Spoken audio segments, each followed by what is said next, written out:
I think we have most of the people joined in. So let me welcome you all to today's session on painting landscapes of learning with narratives.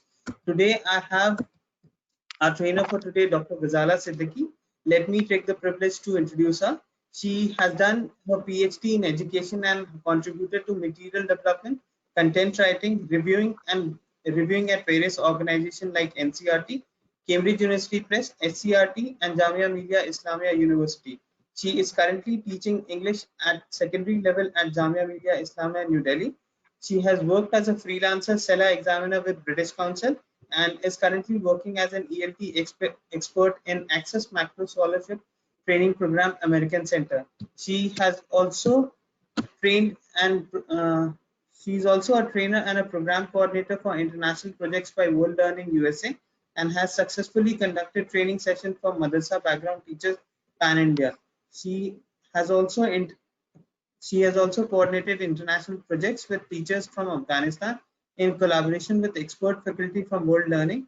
She has taught ESL at primary, secondary, and university level and has led many professional development and training programs for teachers in government, public schools and colleges. Her papers and articles have been published in national and international journals. She has also authored course book for Cambridge University Press. With that, I welcome Dr. Ghazala ma'am to start the presentation. Thank you very much. Thank you, Ankesh. And with this, I welcome you all to this session on painting landscape of learning with narratives. Between once upon a time and they lived happily ever after lies a whole world of expressions, fantasies, adventure, beliefs, promises, and heartbeats. A child looks at the world as a living, breathing entity. A world that has demons under the bed, a world where Santa Claus comes down from the chimney, a world where the tooth fairy grants all wishes, and a world where the sun goes on a holiday when it's a rainy day. That's the world of imagination for a child. And sometimes, as adults, when we looked at that awestruck expression on a child's face, the wonder-filled eyes and the open mouth, we often feel, what was there a rush to grow up? Why did we have to grow up so hurriedly? You know, childhood is like that. So for a young learner, the whole universe, if you look at it, it's a story. It's not made of atoms, it's made of stories. So today's session is going to focus on how narratives can nurture the language, the linguistic landscape of a learner. I want you to recall something. Think of the time when you were a kid, when you were a child. As a child, did you not paint with reckless abandon? Did you confine your paintings to fixed boundaries? Your teacher might have given you an outline of a house. Did you not allow the paint to go out of the boundaries? Did you not wish to paint whatever and in whatever color you wanted to? You did that. And that's what children do. Their imagination is so wide. But what happens as a child grows up? A child learns to structure things. A child is taught to format things. And then what happens? When you hand him a brush, you hand him the brush with instructions.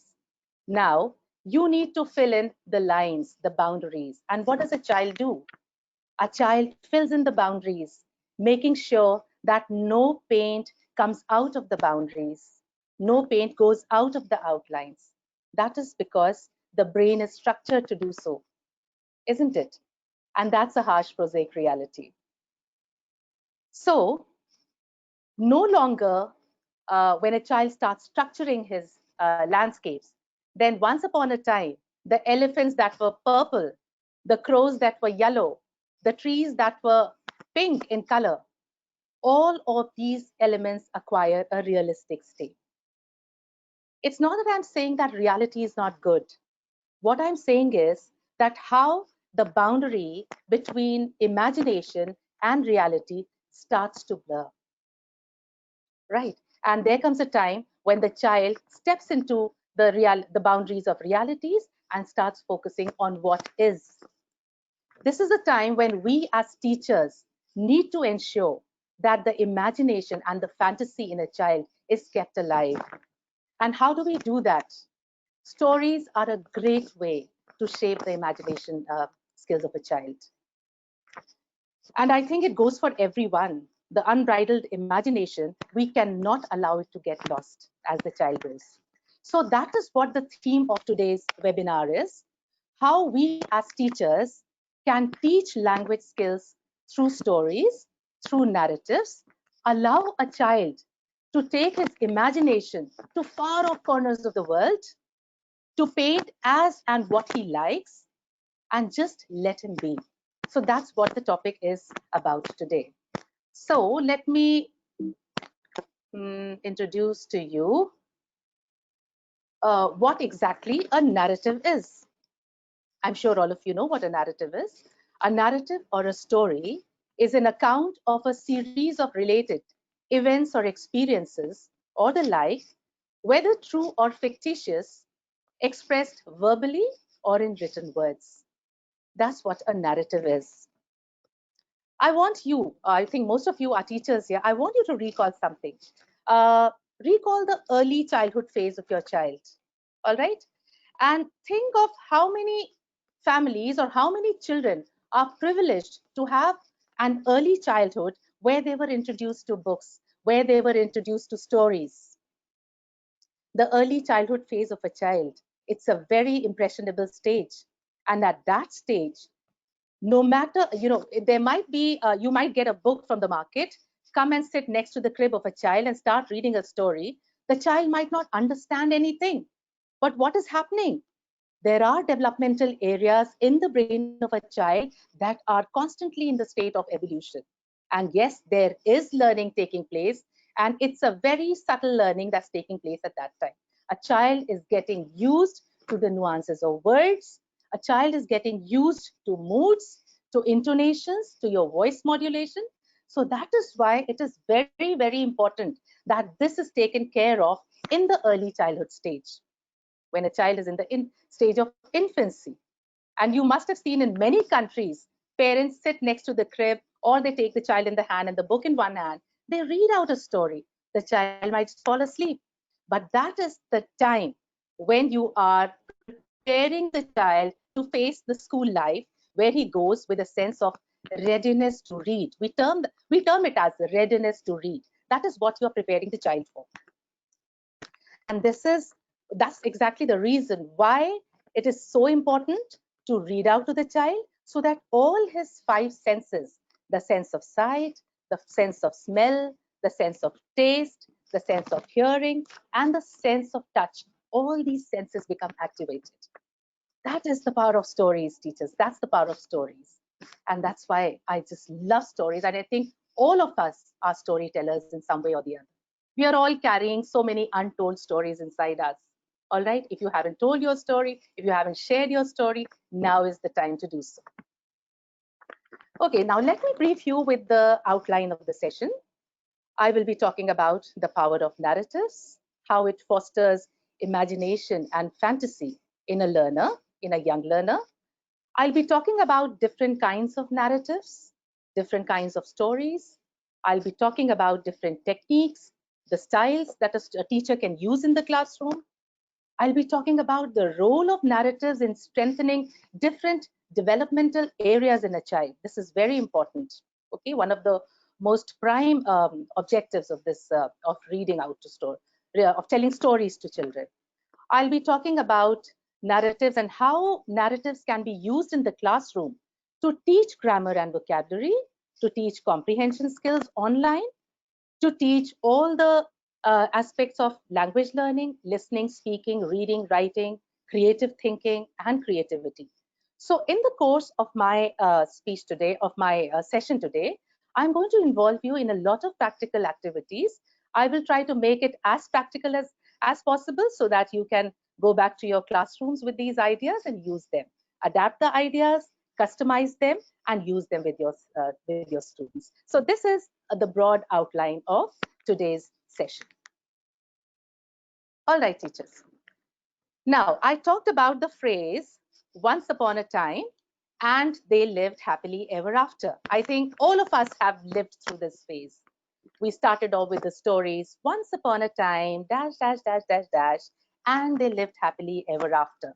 What happy endings. We look forward to these endings. And can you imagine, for a child, the two junctures, once upon a time, and they lived happily ever after, this whole span that is there in between these two junctures, that is the whole span of such a living, breathing reality for a child. A child lives these experiences in stories. So that is why these stories are so very important for children. Okay, I am going to begin with a little activity for you. As you can see on that peach block on the slide, there are some jumbled words. The very first word, and I have a clue given there. I've given you a clue. So what I want you to do is unjumble that word and write down your responses in the chat box. All right? So you can see the very first one. It is something you do with your mind. It is something you do with your mind. What is it that you do? A dancing bug? Can a bug dance? So what is it that you do with your mind? Write the answer in the chat box. The second one, imagining the impossible. What can it be? It's an element that we love to engage our children with.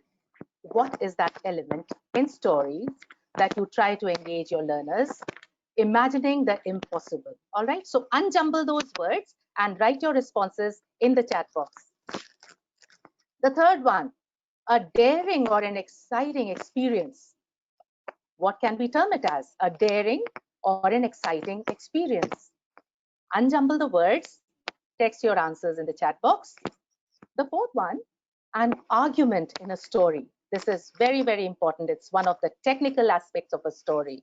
I will be talking about different aspects, but later on. So what is this technical aspect in a story? What should a story have? A good story, what should it have? It's an argument in the story. The fifth one, a firm decision to do or not to do something. All right, to do or not to do something.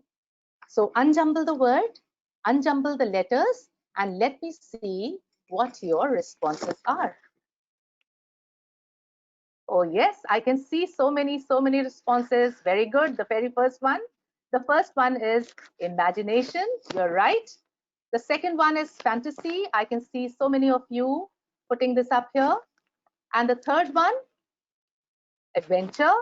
Kavya has got it right. And the fourth one, an argument. What is it? Kavya again? Yes, it's conflict. And the fifth one, what do you think it is? A resolution. Every story must have, there are characters in a story. A story must have plot, time, and action. A story must have a conflict. A conflict is an argument in the story because a conflict makes a story a very gripping one. You go through a story with your full attention when you find that there is a conflict in it. And a resolution, you know, the conflict goes up, reaches a catharsis, reaches a level, and there is the concept of resolution comes in, that there's a final solution to it, a firm decision to do or not to do something. So that's what the story maker makes, and that offers a kind of a conclusion to the story. So these are the elements that are very, very important in a story. Very good. Okay, now I have one more task for you. As you can see, in those little colorful squares, you have words. Okay, you have the word girl, the next one has red parrot, jungle, wise owl, banyan tree, and home. We are going to write a story right now. It's going to be a very quick story. And you see, I mean, this is the miracle of words. All of us can come up with a story in a jiffy. So I'm going to give you prompts here. So I have the prompts, and what you have to do is read the prompt. For example, the first one, once upon a time, that's a prompt. Then dash, dash, dash. You are going to choose the first word. You're going to go in an order. All right. You're going to choose the first word. The first word is girl. So choose the girl, frame a sentence. Come up with the first starting line of the story. Once upon a time, Now make a sentence. Your task. Okay? And as you do so, write it down in the chat box. Once upon a time, use the word girl in a sentence. Write that sentence down. Once you're done with this, let us see. Okay. Yes, this is a chat window. Okay, the next one, she, then again there are dashes. Now you need to use the second word, that's red parrot. You need to use this in a sentence. Make sure that all your sentences are connected. The second sentence must be connected to your first sentence.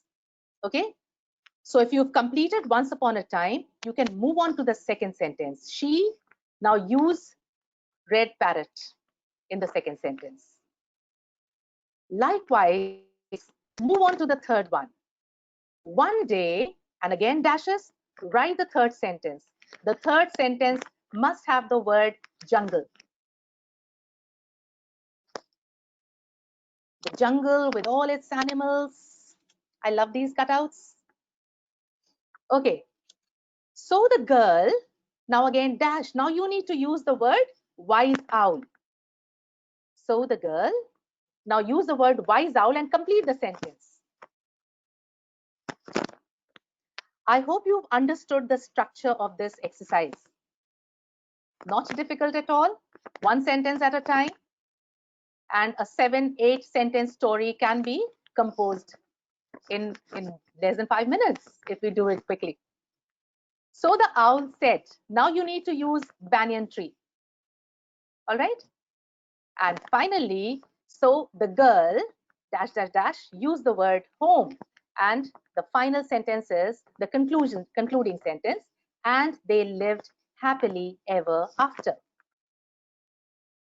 Okay, I'm sure you have come up with lots of interesting sentences, and this is a kind of a task or an activity that you can do with your students when you're teaching them online. Give them prompts, give them one sentence at a time. And since you're teaching online, a lot of collaborative writing can be done in this way.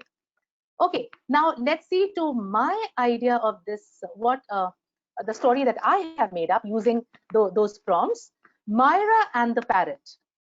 Now look at the story. See what we've done. Teachers, we can actually create magic like this. Once upon a time, there was a little girl by the name of Myra who lived in a beautiful yellow house.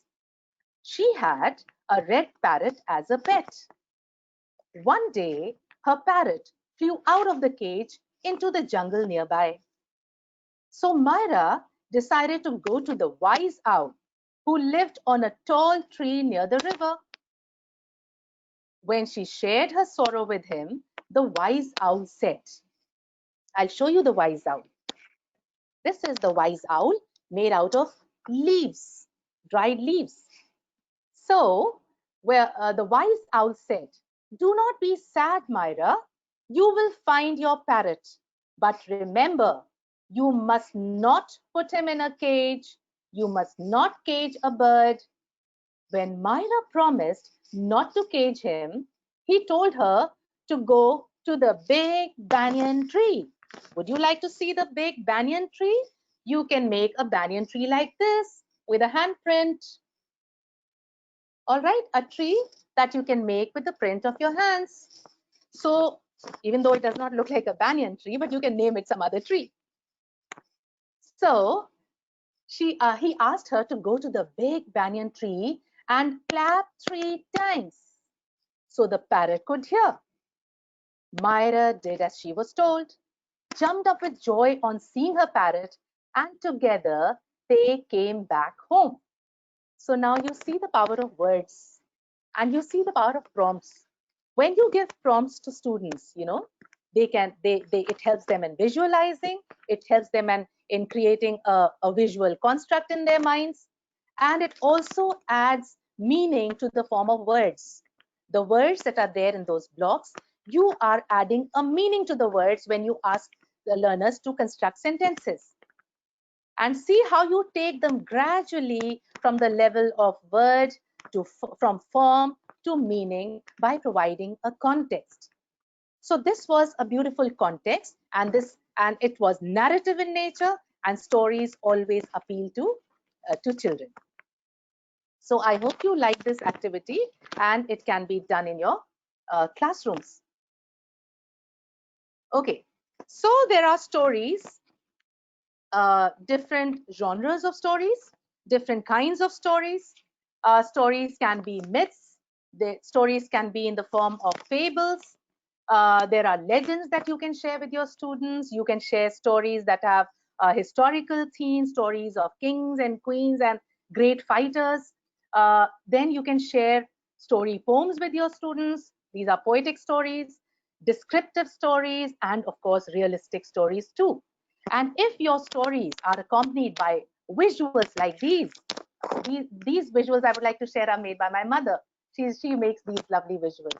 So if you can make such visuals and you can share them with your students in class, you are actually helping them. You are actually helping them foster their imagination. Their imagination is getting enhanced.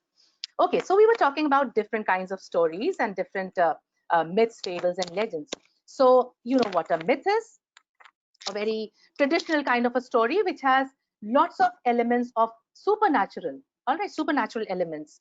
Then you have fables. Fables generally have a lot of animal characters, and the writers and the narrators use a lot of personification here. We also did, right? So then you have legends. Legends are again stories of great men in history, maybe, you know, people who had larger than life kind of image.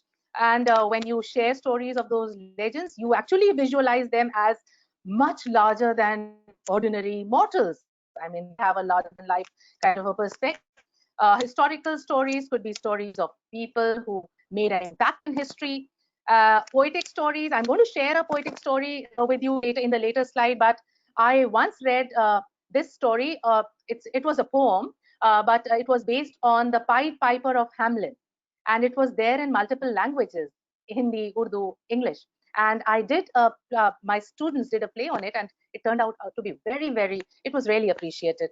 Then you have descriptive stories, stories that help students to that will engage students in kind of descriptions, and they can actually visualize the whole description in their minds and write about.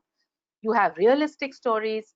So in these checks here, in these boxes, I have given you some prompts here. You need to tell me in which category are you going to place these. If I read out the A1, once upon a time in a town of Timbuktu lived a giant. He had a lovely garden, but he did not allow anyone to enter his garden. Now, in which category will you place it? All right, write down your answers in the chat box. Is this a historical story? Is this a myth, fable, legend? There might be some overlapping terms too. Okay, so where are you going to place it? Let's check your understanding of it. Now, let me read out the B1. I have a friend named Toby. Toby has a square face. He has one big eye in the center of his face. Okay, what kind of a story is that? Is that a realistic story? Can anyone have a one big eye in the center of the face? No. So in which category are you going to put it? Or can you call it a descriptive story? Okay, think and answer. Let me read out the C1. It's a Macavity is a mystery cat. She's called a hidden paw, for she is the master criminal who can defy the law. Okay, you have very clear hints there. The last two words are rhyming. So what do you think it could be? You can place it in multiple categories too. Okay, the D1, do you know the story of Atlas who held up the whole world on his shoulder? Atlas, the Greek legend who held up the whole world on his shoulder. So in which category are you going to place it? Okay, the last one. Life in a metro can be exciting as well as tiring. If you look at Delhi with its large population and people working in different sectors, you realize how hectic it can be. Okay, so if you have stories like this, in which category are you going to place them? So we teachers need to have a good understanding of the characteristics of a story. the themes of a story. All right. One more idea that I would like to share with you here is talking about descriptive stories. I have often done pictorial dictations with my students. What you can do is, if you look at the B1, I have a friend named Toby. You can give out a dictation and ask your students to draw that dictation. Tell them that you are going to say something, tell them a story of a friend, but you need to draw that dictation. So the students at the other end, in their homes, while they're doing they're in their online classes, they can actually draw out. So Toby, I have a friend whose name is Toby. Toby has a square face. He has one big eye in the center of the face. He has a rectangular stomach. He has triangular feet. So you can go on and on. And that is how you allow or give scope to your students to nurture their skills of imagination. They imagine, they form visuals in their minds, and then they draw. Okay, very interesting activity. And incidentally, also one thing, once when I did this in my class, everybody had a Toby in their notebooks, but all Tobys looked so different despite the instructions being similar. So what does it tell us? This gives us this idea that whatever instructions you give to a child, every learner is going to use it in a way that is unique to the learner. That reminds me of a poem by Khalil Gibran. I wonder if you've heard it, and I think it's a poem that all of us, we need to be aware of. It talks about the individuality of a child and how teachers must always respect that individuality. Though I do not remember the exact words, but it was like this: your children are not your children. They are sons and daughters of life's longing for itself. They come through you, but not from you. And though they have, you may give them your thoughts, you may give them your bodies, but not your thoughts, for they have their own thoughts. Okay, so he talks about how every child is unique and how one size shoe does not fit all in the classroom. Every child is unique. So despite giving similar instructions to everyone in the classroom, all of my students had a very unique picture of Toby, and Toby happened to be a Martian. Okay, and then we made them write letters to each other, and it was a fun lesson plan. So anyway, let's move on to the next slide. Okay, I was talking about story poem, and I gave you an example of Pied Piper of Hamelin. So look at this picture. What do you see in the picture? In the picture, you can see these are animals in the jungle, all right? And look at that sense of freedom around them. They seem to be it's a very happy ambience in that picture. And look at the second picture, a picture of a man who's caged. So I'm going to share a story poem that I wrote myself, and it goes like this. Uh, Strange, very strange. I saw a man in a cage, said the dove to the snake. Is he learning? Quipped the parrot. What's he learning? Hissed the snake. How to live, the turtle mused. How to share, the monkey chortled. How to feel, the cuckoo cooed. And how to think, hooted the owl. And how to weave a tapestry of love and care and bonhomie, and give up all his banditry, added the spider as she spun an intricate pattern on her web. Is he learning? Asked the quail. How can you tell? He has no space. Well, in that cage, a mystic spell has brewed some magic which should dispel the pall of gloom and despondence. And when in solitude he dwells, he will ignite his sense of smell and once more smell the camomiles, and not just things evil and vile. His sense of sight that once just saw his own prosperity and others' flaw, his sense of hearing rusted dry, that he could barely hear us cry, his sense of touch that felt no pain. He wasted time on personal gain. His sense of taste was such a waste. His bowl of life was hardly chaste. Above all this, his solitude must change his selfish attitude, trumpeted the elephant in this meat, with scars of captivity still on his feet. A virus hit him in his tracks when he was building arms and wars and dreams based on Leviathan hacks. Just then, a sound was heard from man. Let his cage be away from mine. How dare you spit on me, you swine? The animals, in silence, they prayed for a world devoid of rank and grade. Some gratitude for pure, fresh air owed to this virus was only fair. So this was a poem that I had written, and it's a kind of a story poem, and it can be enacted in the classroom. Children will have an idea of what role humanity plays in this whole world. All right, what is man doing for the sake of survival, and what is man doing to this ailing planet?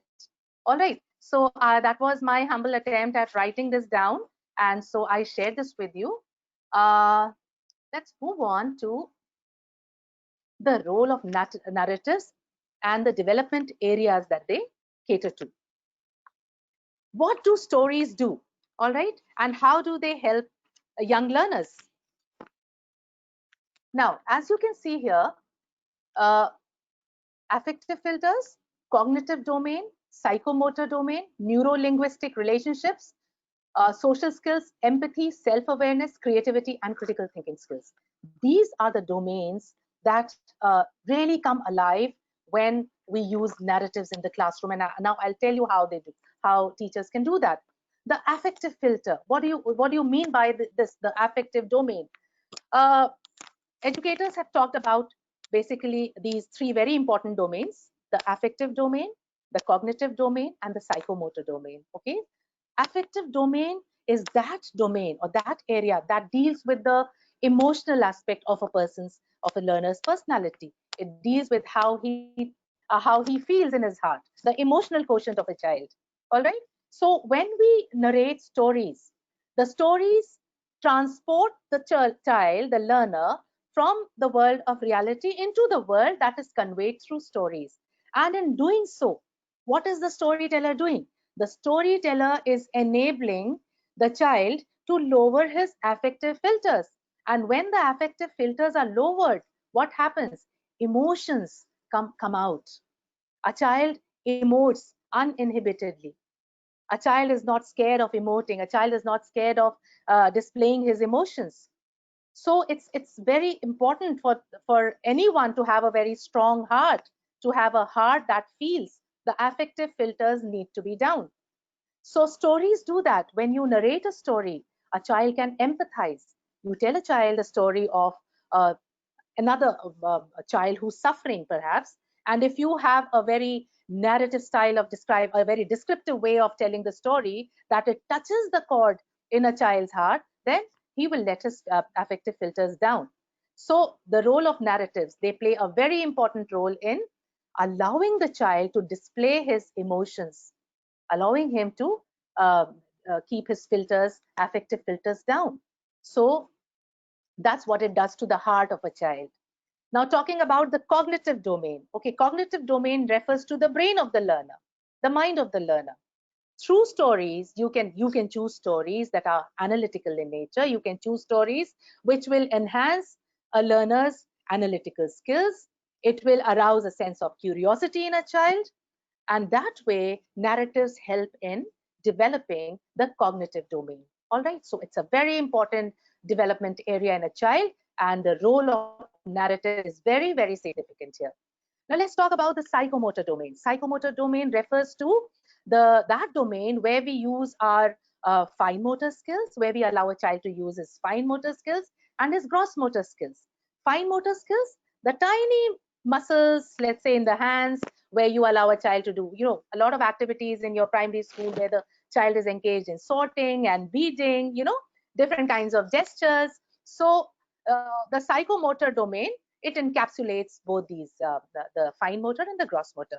So stories which give scope to a child to move around, maybe, you know, do a modeling kind of activities, do role plays, dramatizations. So all these are instrumental in strengthening the psychomotor domain in a child. So stories are doing all that. Stories do all that. would also like to talk about this concept of NLP that has become so very popular everywhere all over the world. NLP stands for neuro-linguistic programming. Okay, so neuro-linguistic relationship is the relationship of the mind and the language. How are you able to speak what you want to speak? What role does the mind play there? Can you imagine the kind of communication that must have existed in the days when we lived in an era of communication void? Go back to the time in history when it was the prehistoric era. Let's talk about the prehistoric man. How did man communicate them? Did they have a language? Not the language that we understand, but probably, yes, of course, they did have a way of communication, all right, because the mind was always active, and that is why man is the smartest living being. Smartest in the sense as long as he uses his brain judiciously. Okay, so the neuro-linguistic relationship is very important, where stories are helpful in fostering imagination, in evoking thoughts in a child, and those thoughts form visuals in the brain. That is why we talk about people having photographic memories, all right? You imagine you have different kinds of thinkers, like you have a convergent and a divergent thinker. So the brain and the relationship that the brain or the mind has with language, stories help in forming that kind of a bond, that connection, that relationship. Then stories are also they are instrumental in creating group dynamics among students. When you share stories in the classroom, what is happening? You're also enhancing social skills of a child. A child learns to respond, a child learns to react, a child learns to share his perspectives of the story, a child learns to share his or her interpretations of the story. So in a way, what are you doing? Through your stories, you are strengthening the social skills of a child. And that's very, very important. And also, I must tell you, when I was talking about neuro-linguistic relationship, or for that matter, cognitive and affective, have you ever noticed? I mean, it happens with all of us, I think. If you watch an advertisement of fresh coffee brewing, it might be, the visual might be there on your screen. But what happens? Aren't your olfactory senses, don't they suddenly come alive? Or if you read a piece of poetry, I mean, you are transported into that world, and all your senses become so alive. That's what stories, that's what narratives do. So narratives can be in any form. Narratives can be visual narratives. Narratives can also be silent narratives. Narratives can be in the form of words and texts and pictures. So that's what stories do. Then, of course, arousing a sense of empathy in a child. It is one abstract term that is very important, that needs to be taught to a child. Having a sense of empathy, because we are living in a world that has become so mechanical, where all these abstract attributes now are going missing. Because what is happening? The playground of a child is confined to a chair in front of a screen. And what's happening? How is he going to step out and see what's happening in the world? And that sense of empathy that must be there in the heart. How do we as teachers or parents or as elders, how do we inculcate that sense in a child? Through stories, through narratives. All right. So that's a very skillful way of doing it. Then bringing about a sense of self-awareness. When you tell a story to a child kind of gets into the skin of the characters, and it also depends on how you're narrating the stories. So when a child gets into the skin of the characters, that also helps the learner to bring about in his own being a sense of self-awareness. That's what stories do. And of course, stories help in enhancing the creativity skills in a child. Stories help in enhancing the critical thinking skills of a child, the lateral thinking skills of a child. These are just some of the points that I have them here. There are so many more. And if you have any other point, please share them with all of us in the chat box. Okay, so let's move on to the next part. Again, this is an activity now. You can see in this picture, it's a very, very serene picture. Okay, I want you to visualize something. So what you can do is, If you want, you can just listen to my voice and close your eyes, or you can just visualize as you feel. Okay, so close your eyes, breathe in, breathe out, breathe in happiness, breathe out all negative thoughts, breathe in good health, good cheer, new promises, breathe out all that is corrupt, all that is evil. Imagine that you are in a beautiful place with lush greenery all around. There are flowers in myriad vibrant colors. The sky is blue with white clouds floating. You are wearing a yellow jacket with a white muffler. Cool breeze touches your face and brings in the fragrance of roses and chamomiles as you breathe in. What a lovely place. You see a bird building a nest.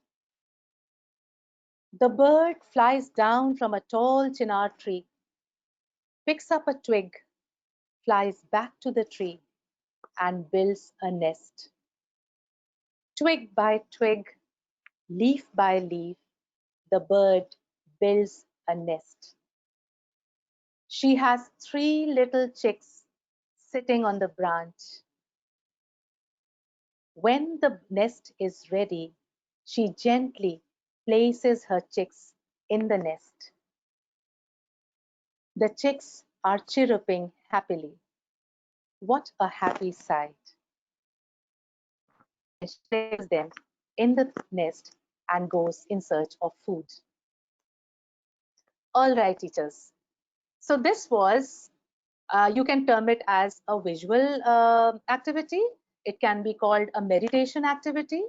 And what happens is, if you do this activity in your classroom, and when you do it in your classroom, make sure that there are no distractions around and it's quiet, and children close their eyes and meditate. They close their eyes and visualize.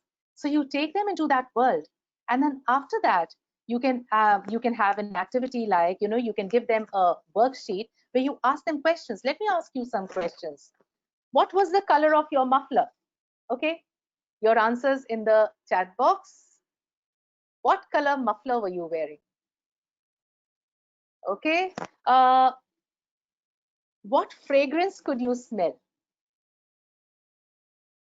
Yes, do I see the answers? What fragrance could you smell? Okay, name that tree. Do you remember the name of the tree? If you remember, very good, Ismat. Yes. All right, Jigisha. Yes, you're right. It was Chinar. Okay, what was the bird doing? What was the bird doing? What was the bird doing? Okay, Lydia says collecting twig, right? Archana says picking up a twig, that's right. Making a nest, Asima says that, right. How was she building it?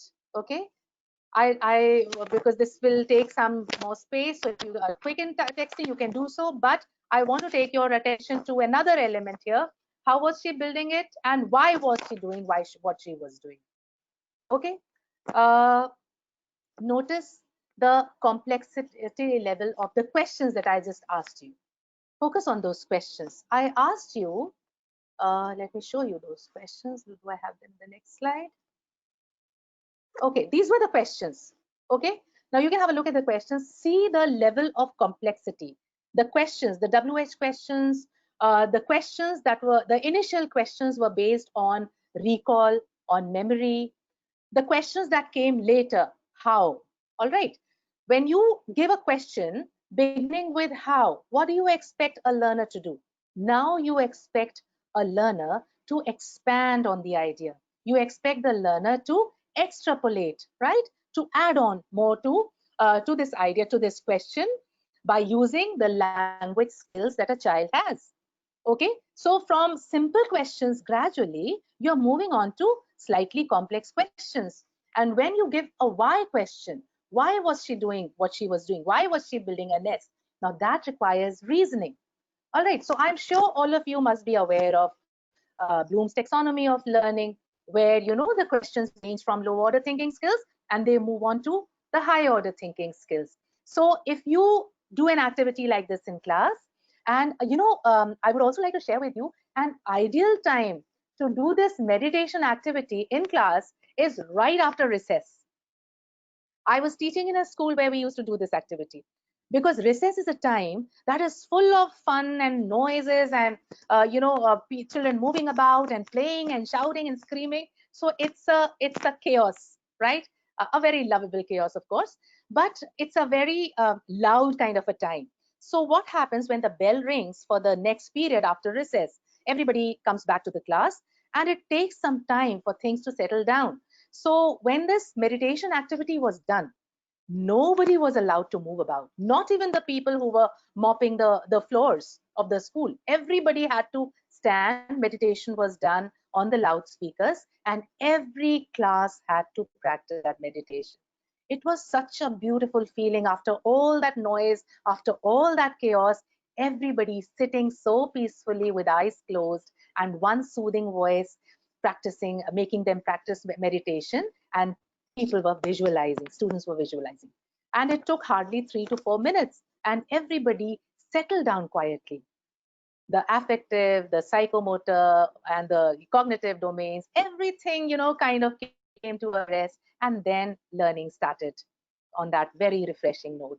So, and also, if you intend to do these activities in the course of your lessons, when you're teaching lessons, you also can focus on the level of complexity, as I said, of all the questions, beginning with simple questions and then moving on to the complex ones. Okay, so teachers as storytellers must take care of, you have all these ideas here. Expressions are important, body language is important, voice modulation is very important, articulation, how you pronounce words, what kind of creative imageries you can use, using a lot of metaphors, personifications, or maybe all these poetic writing devices, alliterations. They make a lot of difference to the narratives. Then selection of narratives and allowing students to celebrate their commonalities and respect their differences. This is a very important thing. When I say that, teachers must ensure that students celebrate their commonalities, whatever talents they possess, however common they might be, and whatever differences they have, because every class has these, the individual differences are present there. So a teacher must ensure that a student has respect for all these features that he is in possession of. Okay. Other ideas could be, you should plan your story outline. That's very important. Before you go to a class, your story outlines must be planned. Convert text to stories if teaching online. It has proved to be very helpful for me. I have all these long lessons that I need to teach my students. So instead of reading out the entire lesson, I convert them into stories, shorter stories. I tell them stories, and it's much more time. It saves time, and children also enjoy listening to stories. Narrate using your voice modulation and use lots of tools and techniques. Take care of auditory, visual, kinesthetic learning patterns in selecting the texts. And fluency in language, of course, is a very, very important part. When I talk about these learning patterns, I'm sure all of you are aware of the different learning styles that are present in the class. There are some students who are auditory learners who like to listen to things when they are being taught. There are some who are visual learners who like to be shown things, so that is why visuals and pictures are very, very important. And there are some who are kinesthetic. They need to be moved around. You can't make them sit in one place. So they need a lot of movement. So a teacher, when you are using stories in the classroom, must ensure that your stories have multiple dimensions. Your stories are not just verbal, expressions and children hearing on the other end. They must have multiple dimensions. They must have activities. There must be interjections in the stories where you make them engage in activities and all. Okay, another very important thing that I wanted to talk about is when you take up a story in your classes, every story has a plot, every story has characters, every story has a lot of action. So landscaping stories is very, very important. You know that every your computer has two orientations. One is a landscape orientation, which is like this, and a portrait orientation, which is like this. So landscaping stories is important. You need to give an idea to the students what kind of a plot the story has. All right, so giving a plot, a setting of the story, where exactly the plot is set. Is it about a jungle? Is it about a village? Is it about a metro? Or where is it? What kind of a plot the story has? That you must talk about before you begin with the story, so that a child already has a preconceived idea in his mind what it is going to be like.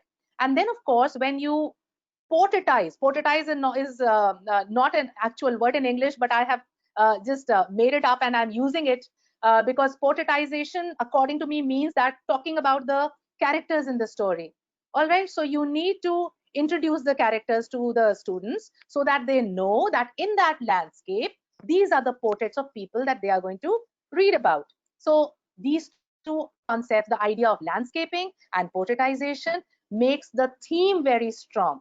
So if you are able to convey this, if you're able to take it up as a pre-task before you start narrating a story, children know what is in store for them. All right. So planning a lesson based on narratives. Structuring a lesson leads to a lot of clarity. There is no ambiguity as such, and the motivation level becomes very high. So it is a good idea to follow a PDP format. PDP, you have a pre-task, you have a during task or a while task, and you have a post-task. Pre-task, as I said, landscape, portraitize, talk about the theme. All right. Then set up the task, introduce vocabulary. Making a vocabulary map is very, very important. Talk about the words in the context that children can understand. Brainstorm ideas to related theme. Then while the narration is on, that's a during task activity, you can tell the students that they need to identify the vocabulary, make a mind map, listen very actively. All right. Tell them that you have 2 ears and 1 mouth so that you can listen twice as much as you speak, and observe intonations and observe pronunciation. So while a child is listening to the narrations, a child can also focus on this. So that's the during task activity. Post task, of course, you set up a task for learning. When we are narrating stories, there are a number of objectives. You can just narrate a story for the sake of pleasure, for the sake of entertainment, and you can have a specific purpose for narrating a story. It could be a concept that you're trying to teach in the class, a grammar concept, vocabulary, comprehension skill. So all that has to be very clearly defined in the objectives. Okay, let's move on. The pre-task, what it does is it activates the schemata.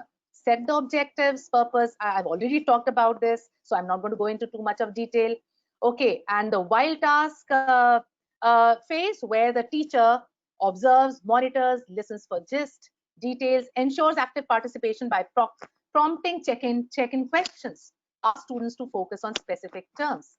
And post-task, learning outcomes, you can ask the child to summarize, role play, or ask for critical responses. I want to move on to this sample again. It's the story of a tortoise, the elephant, and the hippo. Okay. How do you arrest the attention of the students before beginning? Okay. What you can do is, in a classroom, you can have your own gesture codes. For example, if there's a lot of chaos, when you're teaching online, of course, you can mute everyone and narrate your stories. But if it's a short group, if it's a small group, then you can have your own coded language. Okay, it could be llama, llama. You could just say llama, llama. And llama, llama means everybody, please be quiet. And now the story time has started.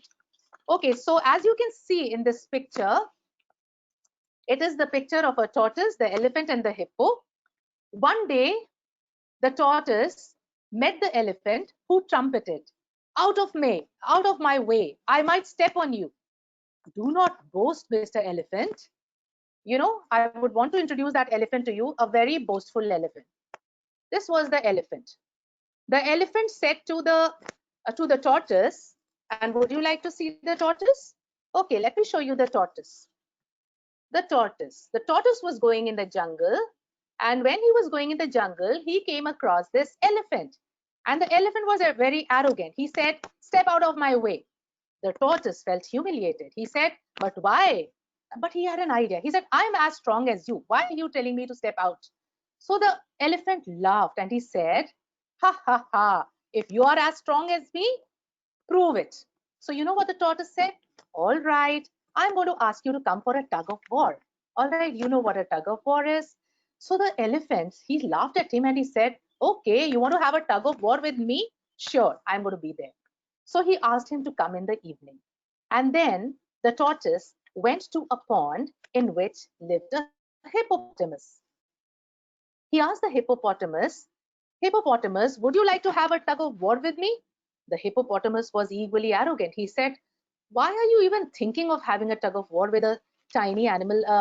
You can't think of having a tug of war with me. I am so strong." So he said, "Anyway, I accept your challenge." And then you know what the turtle did? The turtle took out a long rope. He gave one end of the rope to the hippopotamus and he said, "Hold on to it." This happened in the evening. He said, "Hold on to it while I go a little distance away, and when I shout, 'Hey big animal, pull,' then you start pulling." The hippopotamus agreed. The tortoise went to the elephant and he gave him the other end of the rope. The elephant held on to the other end of the rope, and then the tortoise told him the same, gave him the same instruction. He said, "When I shout, 'Hey big animal, pull,' and then you start pulling." And you must have guessed what must have happened. The tortoise went away, hid behind a rock, and from there he shouted, "Hey big animal, pull." So on one side was the hippopotamus, on the other side was the elephant, and they pulled with all their might. The hippopotamus realized how very strong the tortoise was, and the elephant realized, "Oh my God, how very strong the tortoise is. I must never underestimate anyone." So these kind of stories using visuals are very helpful in the classroom. This was the story. I have already narrated it to you. Now, can you landscape this story? Okay, this is an idea that you can take back to your classroom. Landscape a story. After you do a story like this, you narrate a story using visuals. Ask your students to landscape it. Ask your students to put all the portraits of people in the story. And what was the theme about? Okay, can you think of a PDP plan for the story? Okay, this is a reflective question for you, which you can think. Since we are running out of time, I do not want to go deeply into it, but it's an idea that you can use in the classroom. Let's move on to this one. This is one of my favorite stories, and it's called "You Can Teach Grammar and Vocabulary Through Narratives Using Puppets." Okay, the title of the story is "Can You Sleep When the Wind Blows?" Now, I want you to meet Ladli. This is Ladli. The title of the story, as I said, is "Can You Sleep When the Wind Blows?" Now, the following story is a wonderful understanding of the significance of preparedness in times of calamity. So many years ago, an old woman called Ladli lived on a beautiful sprawling farm in the countryside. She owned many animals. Once, due to heavy storm, she faced a lot of problems as people who were working on her farm started to leave. All these people had to go back to their own villages. They started leaving one by one.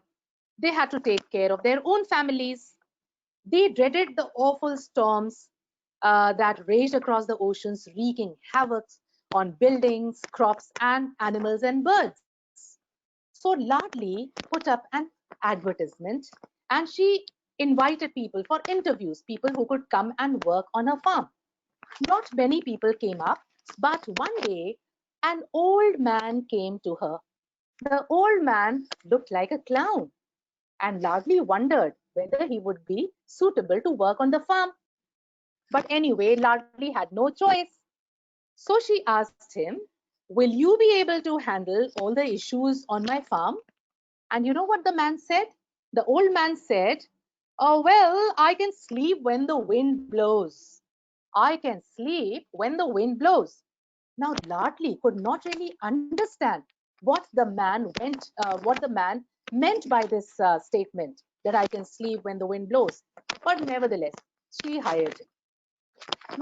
This man started working on her farm, and he worked from sunrise to sunset, and he worked really hard, and Lardli was happy with his work.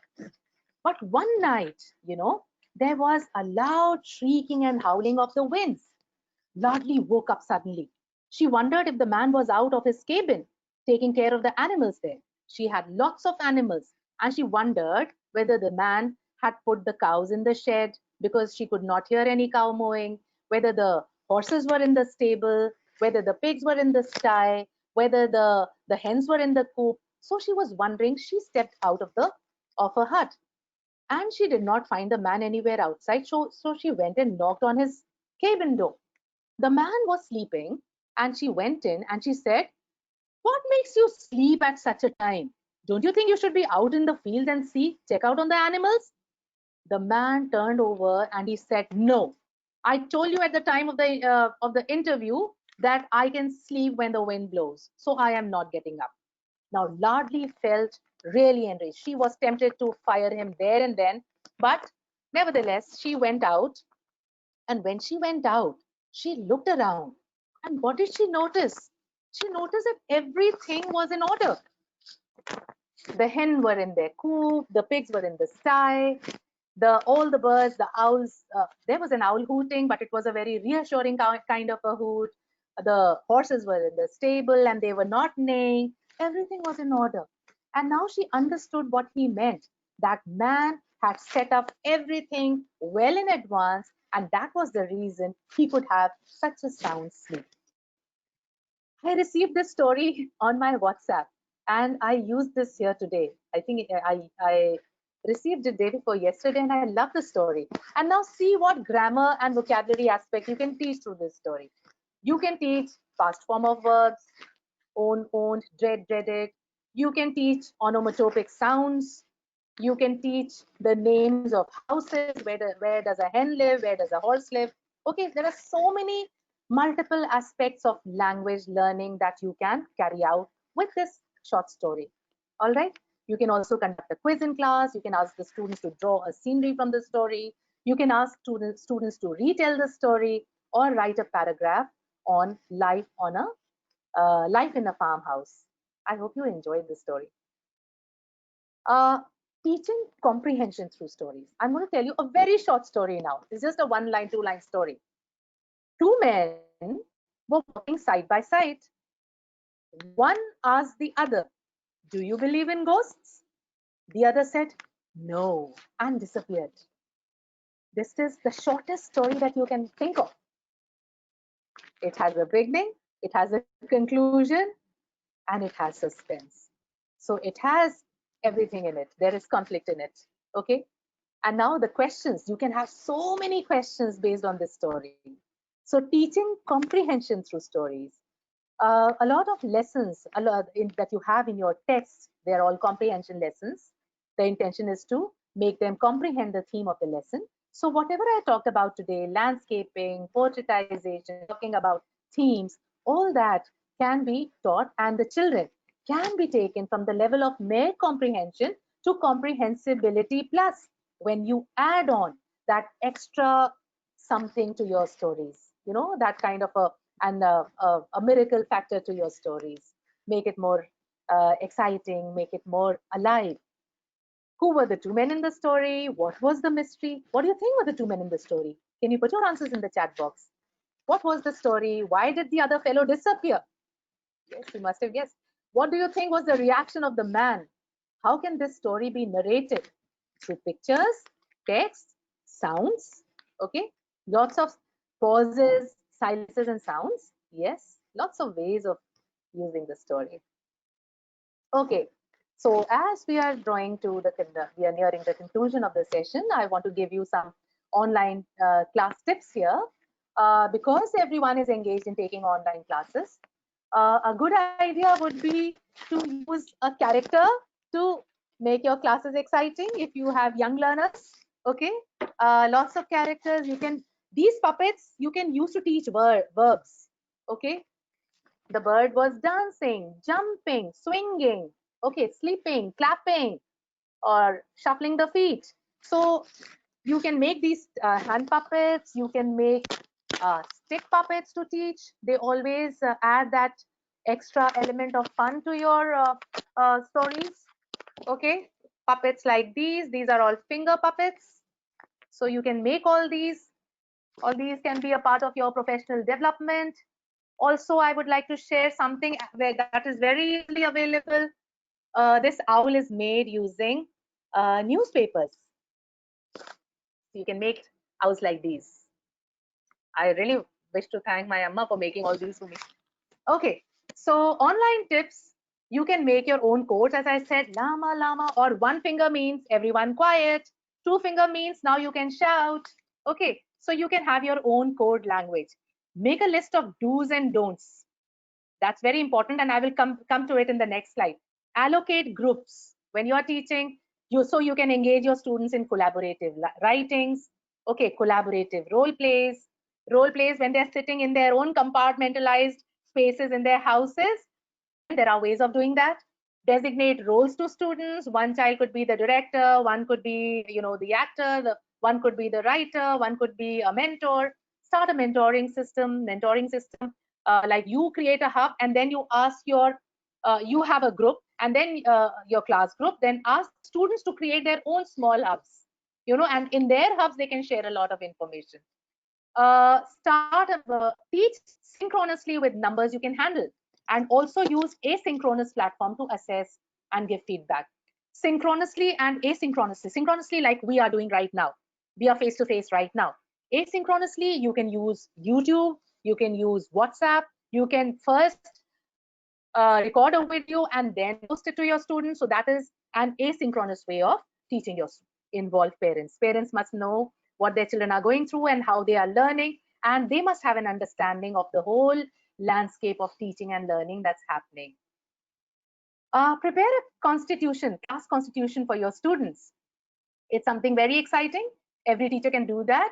We, the students of dash dash class, in order to be smart, confident, and active, promise to attend classes on time, be prepared with notes and mime, make sure our study corners are neat, take care of your surroundings and not just the seat.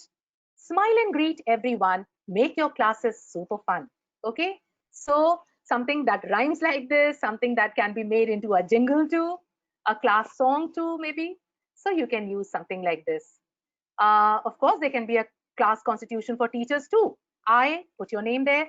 The teacher with the magic wand promises to sprinkle magic dust of motivation. Abracadabra, be my mantra of inspiration. Do my homework and be ready with my plans. Smile at my students and change all cans to cans.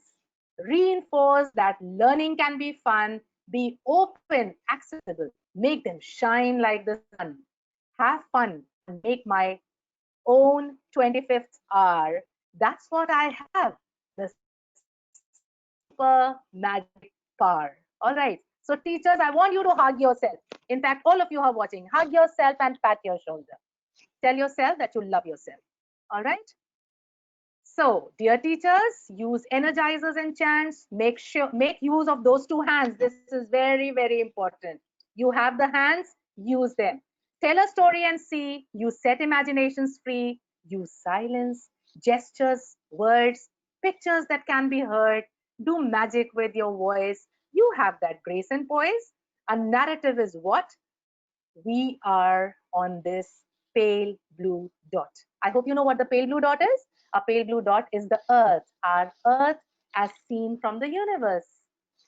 Let your story be an interesting one. Go and tell the world your story. This is the right time. Thank you very much, teachers, for being all of you for being such patient listeners. I hope you enjoyed the session today. And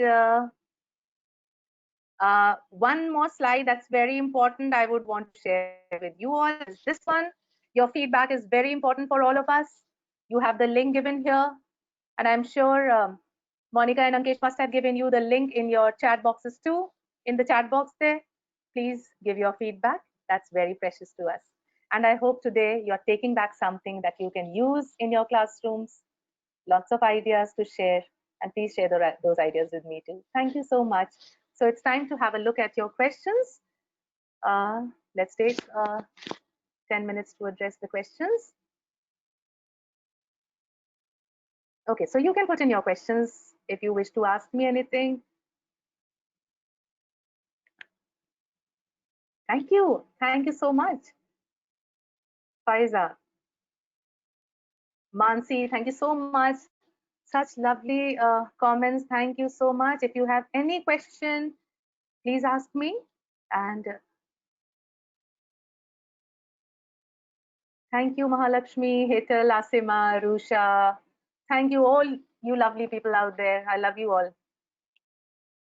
So I don't see any question. If there's a question, Monica, if you come across, I don't see it here in the chat box, but if there's any question, I will address it. I'll try to address it. Sure, ma'am. Just looking out for it. Okay.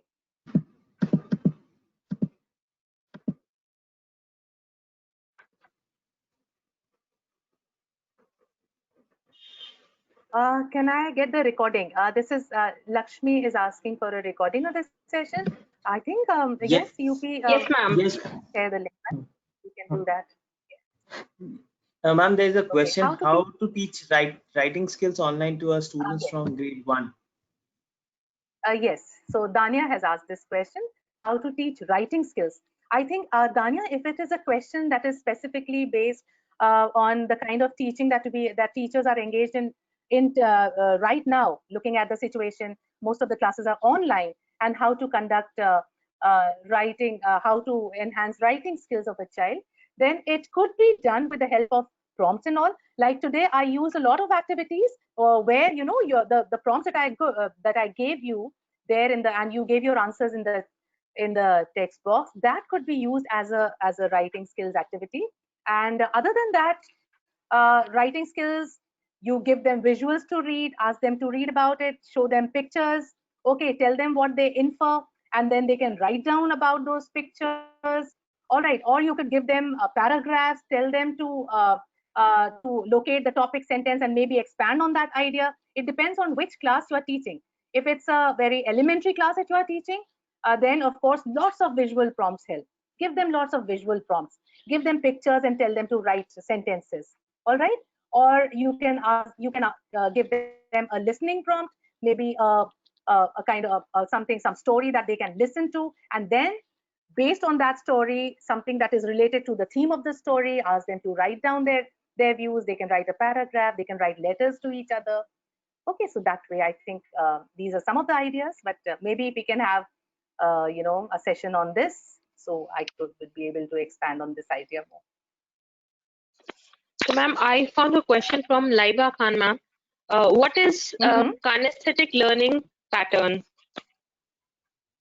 Okay, Laiba, kinesthetic learning pattern. I talked about 3 learning patterns. One was auditory, where the child tends to listen.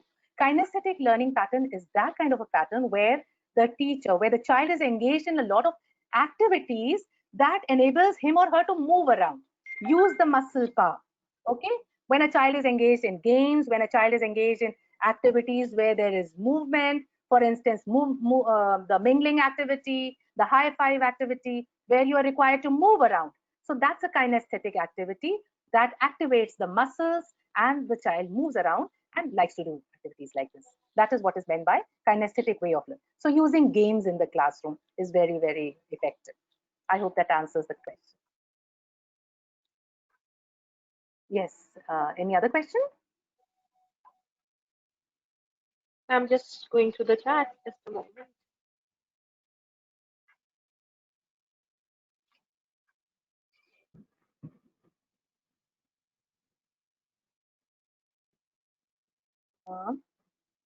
And there's a question, what approach would you suggest for the teenagers? Approach as in, is that the, what approach would you, okay, I mean, is that the question? Yeah. Yes, ma'am. What approach would you suggest for the teenagers?